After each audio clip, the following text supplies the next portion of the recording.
पाकिस्तान की जेल में कई साल गुजारने के बाद भारतीय नागरिक हामिद निहाल अंसारी आज वाघा बॉर्डर से देश लौट आएंगे। हामिद निहाल अंसारी मुंबई के रहने वाले हैं, जो एक पाकिस्तानी लड़की से ऑनलाइन दोस्ती होने के बाद उससे मिलने के लिए वहां अवैध तरीके से गए थे, लेकिन 2012 में अफगानिस्तान के रास्ते पाकिस्तान में घुसते ही उन्हें गिरफ्तार कर लिया गया था।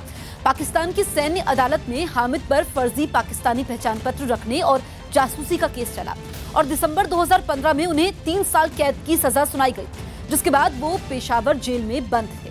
सजा पूरी होने के बाद कोर्ट ने इमरान सरकार से हामिद को रिहा करने और भारत भेजने का आदेश दिया था। छत्तीसगढ़ की राजधानी रायपुर में बारिश के बाद वहां के इंडोर स्टेडियम में आयोजित शपथ ग्रहण समारोह में भूपेश बघेल ने प्रदेश के तीसरे मुख्यमंत्री के तौर पर शपथ ली और इसके साथ ही प्रदेश में 15 साल बाद कांग्रेस फिर सत्ता पर काबिज हो गई, जिसके लिए राज्यपाल आनंदीबेन पटेल ने छत्तीसगढ़ के मुख्यमंत्री के तौर पर भूपेश बघेल को शपथ दिलाई। मैं भूपेश बघेल ईश्वर की शपथ लेता हूं कि मैं विधि द्वारा स्थापित भारत के संविधान के प्रति सच्ची श्रद्धा और निष्ठा रखूंगा। शपथ लेते ही भूपेश बघेल छत्तीसगढ़ के नए मुख्यमंत्री बन गए और उनके बाद टीएस सिंहदेव ने मंत्री पद की शपथ ली। त्रिभुवनेश्वर शरण सिंहदेव को बुलाया गया है, बहुत सौम्य और नम्र व्यक्ति है। शपथ लेने के बाद टीएस सिंहदेव ने मंच पर मौजूद नेताओं का पैर छूकर आशीर्वाद लिया। सरगुजा के महाराज सीधे राहुल गांधी के पास गए, अभिवादन स्वीकार किए। मनमोहन सिंह के, मल्लिकार्जुन खड़गे, गहलोत एवं देखिए आनंद शर्मा, पीएल पुनिया, डॉक्टर रमन सिंह एवं साथ ही जाकर मोतीलाल वोरा के भी वहीं पे उन्होंने अभिवादन किए। टीएस सिंहदेव ने मुख्यमंत्री भूपेश बघेल का भी अभिनंदन किया। मध्य प्रदेश के बाद छत्तीसगढ़ में भी किसानों का कर्ज माफ किया गया है। सीएम पद की शपथ लेने के कुछ घंटे बाद ही भूपेश बघेल किसानों का 6100 करोड़ रुपए का लोन माफ करने की घोषणा की। राज्य के 16 लाख से ज्यादा किसानों को इसका फायदा पहुंचेगा। 6100 करोड़ से अधिक की राशि ऋण माफी करने का हम लोगों ने फैसला लिया है। जो कमर्शियल बैंक में जिन किसानों ने लोन ली है, उसमें जो अनाज के लिए जिन किसानों ने लोन लिया है उसका परीक्षण किया जाएगा और परीक्षण उपरांत उनका भी ऋण माफ किया जाएगा। मध्य प्रदेश में कमलनाथ सरकार के कर्ज माफी के आदेश को बीजेपी ने किसानों के साथ छलावा करार दिया और राज्य सरकार के इस फैसले पर सवाल उठाते हुए कैलाश विजयवर्गीय ने ट्वीट किया कि किसानों के साथ कांग्रेस का छलावा 31 मार्च 2018 तक के ही क्यों, 1 जुलाई से 30 सितंबर तक खरीफ फसल के लिए लिया गया किसानों के ऋण का क्या हुआ। सबसे ज्यादा किसानों ने इसी बीच कर्ज लिया। ऋण समाधान योजना में पहले ही किसानों के ब्याज माफ हो चुके हैं, बचे किसानों के ही होंगे कर्ज माफ। कर्ज माफी का जो कांग्रेस का घोषणा पत्र था, उस पर मुख्यमंत्री जी के निर्देश पर जो प्रेस में मैंने सुना और राज्य शासन के कृषि विभाग के द्वारा जो आदेश निकला, मैं मानता हूं कि वो सिर्फ एक छलावा है किसान के साथ। इन्होंने मध्य प्रदेश के किसानों का 2 लाख तक का कर्जा माफ करने की जो घोषणा की थी, इसमें सभी किसान नहीं आ रहे हैं। रोमानिया में भारी बर्फबारी की वजह से ट्रेन और विमान से होने वाले सफर को रोक दिया गया। सड़कों पर बर्फ की मोटी चादर जम जाने से कई जगहों पर हादसे भी हो गए और ऐसे ही एक हादसे का शिकार होने वाली एक गाड़ी में फंसे आदमी को निकालने के लिए बचाव कर्मियों को कई घंटों तक मेहनत करनी पड़ी। वहां कई जगहों पर हादसे का शिकार होने वाली गाड़ियां सड़क के किनारे खड़ी दिखाई दी। हालांकि बर्फ हटाने वाली गाड़ियां बर्फ हटाने में जुटी थीं, लेकिन एक ऐसी गाड़ी खुद भी हादसे का शिकार हो गई। इसके बाद व्हीलचेयर की मदद से चलने वाला एक आदमी खुद ही बर्फ हटाने में जुट गया। बर्फबारी का सबसे ज्यादा असर ट्रेनों पर भी पड़ा, जो पटरियों पर चल नहीं पा रही। पटरियों पर जमी बर्फ पर पैदल चलना भी मुश्किल हो गया, जिसके बाद ट्रेनों को पूरी तरह से रोक देना पड़ा। रेलवे स्टेशन पर भी बर्फ जम गई और यही हाल एयरपोर्ट का भी है, जहां एक विमान को खड़ा करने के लिए एक गाड़ी को उसके आगे आगे चलकर रास्ता दिखाना पड़ा। मौसम ठीक होने के इंतजार में एयरपोर्ट पर विमानों को भी खड़ा कर दिया गया। पाकिस्तान में कैद रहा मुंबई का हामिद आज भारत लौटेगा। 2012 से पाकिस्तान में कैद मुंबई का निवासी हामिद अंसारी आज वाघा बॉर्डर से भारत वापस लौटेगा। सूत्रों के मुताबिक जम्मू कश्मीर में 6 महीने तक राज्यपाल शासन चलने के बाद केंद्र सरकार ने 19 दिसंबर से राष्ट्रपति शासन लगाने का फैसला किया है। झारखंड के झरिया में तेज आवाज के साथ इलाके की जमीन धंस गई, जिसकी वजह से कई मकानों में बड़ी बड़ी दरारें आ गईं। आंध्र प्रदेश के कृष्णा जिले में चक्रवाती तूफान पेती की वजह से समंदर में तेज हवाओं के साथ ऊंची लहरें उठने लगी। यूपी के प्रतापगढ़ में एक लड़के का अवैध तमंचे से फायरिंग करने का वीडियो वायरल होने के बाद पुलिस ने आरोपी की गिरफ्तारी का दावा किया। यूपी के सीतापुर में बीजेपी विधायक ज्ञान तिवारी अपनी ही सरकार को चेतावनी देते हुए ये कहते पाए गए कि अगर वो धरने पर बैठ गए तो सरकार हिल जाएगी। भगोड़े कारोबारी विजय माल्या पर अब लंदन में दिवालिया होने का मामला चलेगा। करीब 1 महीने से घर से दूर रह रहे लालू यादव के बेटे तेज प्रताप की अचानक तबीयत खराब हो गई, जिसके बाद डॉक्टर ने उन्हें आराम की सलाह दी। पीएम मोदी आज मुंबई में पीएम आवास योजना समेत 41,000 करोड़ की कई योजनाओं का शुभारंभ करेंगे। राजस्थान के भीलवाड़ा अजमेर मार्ग पर खड़ी एक कार के इंजन में अचानक आग लग गई। बिहार के झंझारपुर में पुलिस ने कंस्ट्रक्शन कंपनी पर छापा मारकर उसके गोदाम से विदेशी शराब की 1000 से ज्यादा बोतलें बरामद की। ब्राजील के रियो डे जेनेरियो में एक रिफाइनरी में भीषण आग लगने के बाद उस पर बड़ी मुश्किल से काबू पाया जा सका। जम्मू कश्मीर के पुंछ में एक परिवार ने मानसिक तौर पर कमजोर बेटे के भूल से पाकिस्तान चले जाने का दावा कर सरकार से उसे वापस लाने की गुहार लगाई। जम्मू कश्मीर के रामबन में नेशनल हाईवे 44 पर चट्टान गिरने के बाद उसे हटाने का काम जारी है। संसद के शीतकालीन सत्र के दौरान राफेल डील को लेकर लोकसभा में फिर हंगामा हुआ। इस दौरान बीजेपी सांसद अनुराग ठाकुर ने राहुल गांधी के खिलाफ विशेषाधिकार हनन का नोटिस दिया, जिसके जवाब में कांग्रेस की तरफ से प्रधानमंत्री के खिलाफ अवमानना का नोटिस दिया गया। लेकिन इससे पहले लोकसभा की कार्यवाही शुरू होते ही बीजेपी सांसदों ने राफेल के मुद्दे पर राहुल गांधी से माफी की मांग करते हुए पोस्टर लहराए। हंगामा नहीं थमने पर सदन की कार्यवाही को थोड़ी देर के लिए रोकना पड़ा। झूठ बोलने का काम कांग्रेस पार्टी ने किया है, कांग्रेस के अध्यक्ष ने किया है, चाहे वो सड़क हो या सदन हो। और मैंने प्रिविलेज का नोटिस इसलिए दिया है कि सुप्रीम कोर्ट के निर्णय में भी स्पष्ट तौर पर कहा गया कि प्राइस हो, प्रोसीजर हो, ऑफसेट क्लॉज हो, इन सब को देखकर कहीं पर भी किसी को कोई लाभ नहीं दिया गया। दोबारा जब लोकसभा की कार्रवाई शुरू हुई तो विपक्ष के सांसदों ने राफेल मुद्दे पर जेपीसी की मांग करते हुए नारेबाजी की। इस दौरान बीजेपी के सांसद भी पीछे नहीं रहे और उन लोगों ने कांग्रेस के खिलाफ पोस्टर लहराए। बीजेपी के नोटिस के जवाब में कांग्रेस नेता सुनील जाखड़ ने प्रधानमंत्री के खिलाफ अवमानना का नोटिस दिया। बीजेपी की सरकार ने सर्वोच्च न्यायालय में जाके सरासर झूठ बयानी की है, झूठ बोला है। और वहीं जहां उन्होंने झूठ बोला उसके साथ साथ उन्होंने सदन की जो बहुत ही प्रतिष्ठित कमेटी है पीएसी, उसके ऊपर भी लांछन लगाए हैं। इसको लेकर मैंने आज माननीय प्रधानमंत्री के खिलाफ सदन की अवमानना का प्रस्ताव मूव किया है। उधर राज्यसभा में भी राफेल मुद्दे पर हंगामे की वजह से कार्यवाही को मंगलवार तक के लिए रोकना पड़ा। न्यूज 18 से बातचीत में मध्य प्रदेश के मुख्यमंत्री कमलनाथ ने बीजेपी पर बड़ा हमला बोला और उस पर अपनी पार्टी के विधायकों को खरीदने की कोशिश करने का आरोप लगाया। इस बीच एक बयान और भी आया था कि बीजेपी कुछ आपके एमएलए के संपर्क में है और गवर्नमेंट अस्थिर करने की कोशिश कर रही है। इसे ओन भी किया दिग्विजय सिंह जी ने। ऐसी कुछ खबरें आपके पास? बिल्कुल मेरे पास खबरें हैं। भारतीय जनता पार्टी के नेताओं ने, नाम नहीं लेना चाहता, कई कांग्रेस के विधायकों को प्रलोभन दिए ताकि आपको इतना पैसा मिलेगा।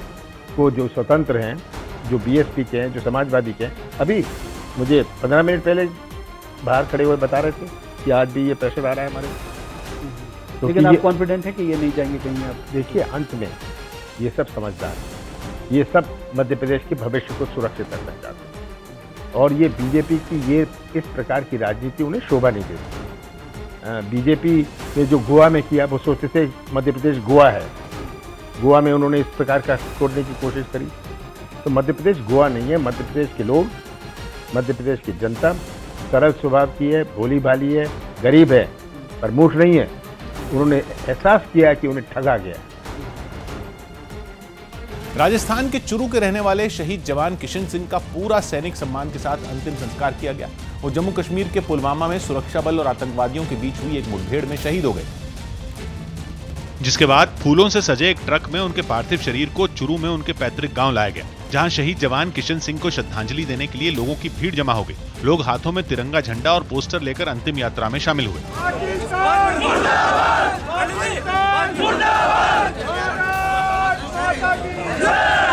जिसके बाद सेना के जवानों ने ताबूत में बंद शहीद के पार्थिव शरीर को ट्रक से उतारा और अंतिम दर्शन के लिए रख दिया। बेटे के पार्थिव शरीर को देख उनकी मां का रो रो कर बुरा हाल हो गया।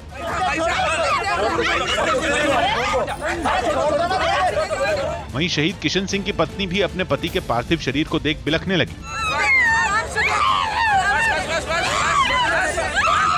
जबकि हाथ में तिरंगा लिए शहीद के मासूम बेटे को भी पिता के अंतिम दर्शन कराए गए। इस दौरान वहां मौजूद सैकड़ों लोगों ने नम आंखों से शहीद को आखिरी विदाई दी। आसपास के मकानों की छतों पर भी खड़े होकर लोगों ने शहीद के अंतिम दर्शन किए। जिसके बाद वहां का माहौल गमगीन हो गया। इलाके के सांसद और विधायक ने भी शहीद किशन सिंह को श्रद्धांजलि दी, जिसके बाद सेना के जवानों ने शहीद किशन सिंह के पार्थिव शरीर को कंधों पर उठा लिया और अंतिम संस्कार के लिए रवाना हो गए, जहां सेना के जवानों ने अपनी बंदूकें उठाकर शहीद को आखिरी सलामी दी।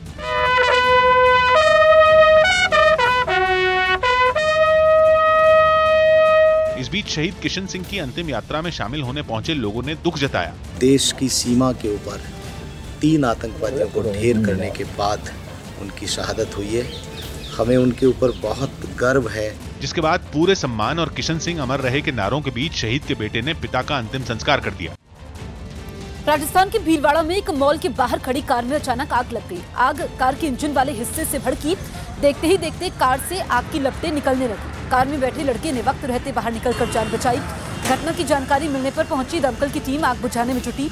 इस बीच वहां लोगों की भारी भीड़ जुट गई। पेट्रोल की लीक होने को कार के इंजन में आग लगने की वजह बताया जा रहा है। तो भीलवाड़ा में कार में आग लग गई। अब बताया जा रहा है कि कार इंजन से फैली और देखते ही देखते आग तेजी से भड़क गई। पेट्रोल लीक होने की वजह से आग लगने की आशंका है और इस बीच वहां पर लोगों की भारी भीड़ भी जुट गई। भीलवाड़ा में कार में आग लगने के बाद अफरा तफरी का माहौल बन गया।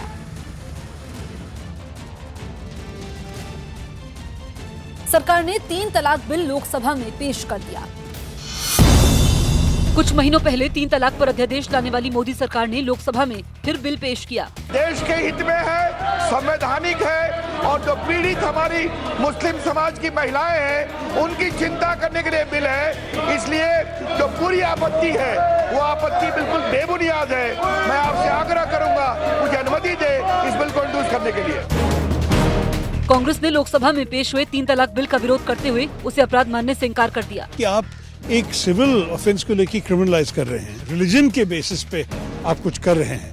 अगर औरतों के खिलाफ कोई डिस्क्रिमिनेशन हो तो सारे औरत के लिए एक बिल करना चाहिए था। 3 तलाक बिल के कानून बन जाने पर AIMPLB यानी all India Muslim personal law board ने सुप्रीम कोर्ट में जाने की धमकी दी। आगे की बात होता है कि अगर ये बिल पास होकर ऑर्डिनेंस जो है वो कानून में बदल जाएगा तो सुप्रीम कोर्ट के अलावा और कोई रेमेडी नहीं इसकी है। 3 तलाक पर केंद्र सरकार की ओर से लाए गए बिल का समर्थन करते हुए बीजेपी ने विपक्षी दलों से इसका समर्थन करने की अपील की। सरकार ने अपना स्टैंड बता दिया, हम तो उसके लिए कि ये समाज के हित में नहीं है और मुझे लगता है कि इस विषय को पूरे देश को इसका साथ देना चाहिए। श्रीनगर में पाबंदी के बावजूद आर्मी कैंप की ओर जाने की कोशिश करने वाले अलगाववादी नेता यासीन मलिक गिरफ्तार कर लिए गए। पिछले हफ्ते पुलवामा में आतंकियों के एनकाउंटर के दौरान 7 आम लोगों की मौत के बाद अलगाववादियों ने सेना मुख्यालय की घेराबंदी का ऐलान किया। लेकिन इससे पहले कि यासीन मलिक बादामी बाग के सेना मुख्यालय तक पहुंच पाते, पुलिस ने उन्हें लाल चौक के पास रोक लिया। इस पर यासीन मलिक सड़क पर बैठ गए। जब पुलिस उन्हें पकड़कर ले जाने लगी तो उनके समर्थकों ने धक्का मुक्की करने की कोशिश भी की। पुलिस और CRPF ने JRL की कॉल को नाकाम बना दिया। यहाँ पे ज्वाइंट रेजिस्टेंस लीडरशिप की तरफ से कॉल दी गई थी और लोगों को कहा गया था कि वो बादामी बाग की तरफ मार्च करें। इस मार्च को नाकाम करने के लिए सुरक्षा बल को कुछ जगहों पर आंसू गैस के गोले भी दागने पड़े।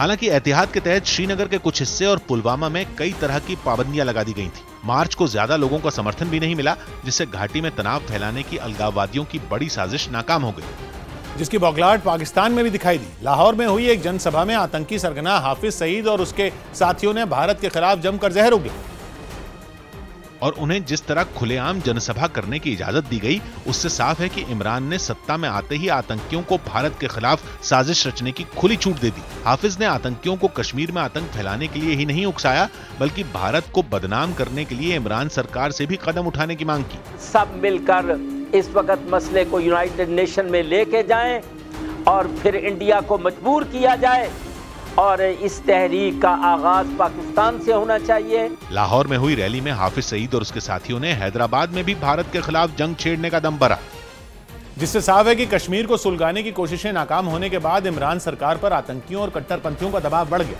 इसलिए अपनी कुर्सी बचाने के लिए इमरान ने घाटी को सुलगाने की जिम्मेदारी अपने कुछ मंत्रियों को सौंप दी। जो हाफिज सईद और मौलाना मसूद अजहर जैसे आतंकी सरगनाओं की जबान बोलने लगे हैं। हाफिज और मसूद अजहर जैसे आतंकी घाटी के नौजवानों को आतंकी बनाने में लगे हैं, तो इमरान के मंत्री भारत को बदनाम करने की साजिश पर अमल करने में जुट गए। इसके तहत दुनिया के मंच पर भारत को बदनाम करने की जिम्मेदारी इमरान के विदेश मंत्री शाह महमूद कुरैशी को सौंपी गई।